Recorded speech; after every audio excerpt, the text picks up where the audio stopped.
Gusty winds wreak havoc on a West Baltimore neighborhood as a pair of fires devastate parts of 2 blocks.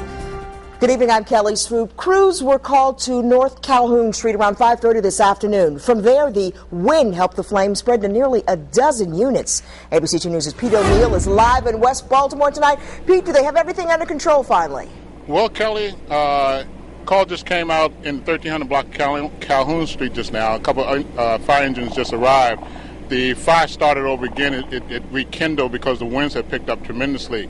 But to give you an idea, I was in East Baltimore covering an accident, and Preston Mitchell, which is on the other side of that camera, and I are out here every night.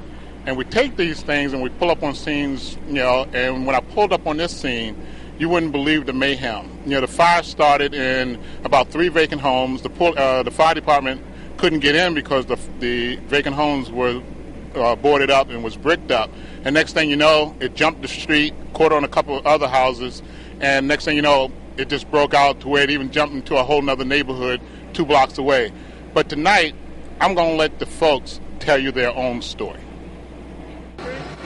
The flames started over here in the old funeral home building, and the flames just leaped across the street. It was burning the lot, the grass, everything.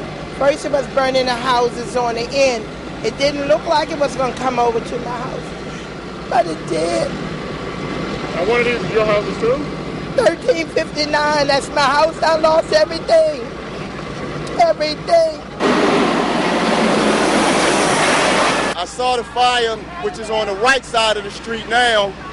It was fully engulfed, and once the flames started shooting out the roof, a gust of wind came up and the roof popped, and embers from the right side of the street jumped over to the left side of the street. The police just came and told everybody to evacuate because they didn't want the debris to go from roof to roof.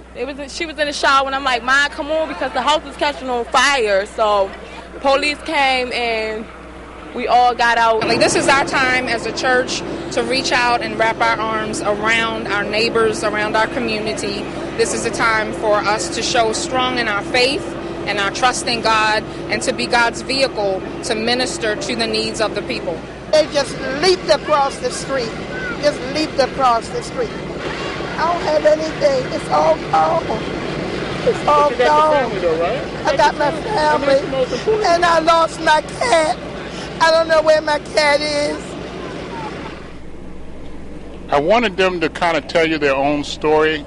Being a reporter out here, I could not have said it any way better than them just saying their own story. A lot of folks lost some homes out here tonight. Some people didn't have insurance. And I talked to the pastor at the church, and she told me that they took them in, and they're feeding them now, and they're having a place to stay for them, and the Red Cross is there. But it's just a sad scene here tonight. Pete, I know that you've covered a lot of fires over the years. What made this one different? Well, it was the wind. I mean, I've covered, one of the biggest ones I've covered was a 12-alarm fire. I mean, we're in West Baltimore, and that was years ago. That 12-alarm fire was in West Baltimore also. And what made this different is that the wind just picked up all of a sudden. And next thing you know, I was standing there talking to a police officer looking at the first fire. And he said, "You wouldn't believe it. There's another fire on the other side of the block." And I said, "You kidding me?" I ran around. And next thing you know, it was 3 or 4 homes ablaze on that. And I said, it was just too crazy.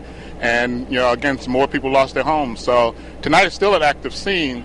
But I think everybody seemed to be okay. Nobody's hurt. But a lot of folks did lose a lot of their property tonight. All right. Pete O'Neill live in West Baltimore for us tonight. Good job. Thanks a lot.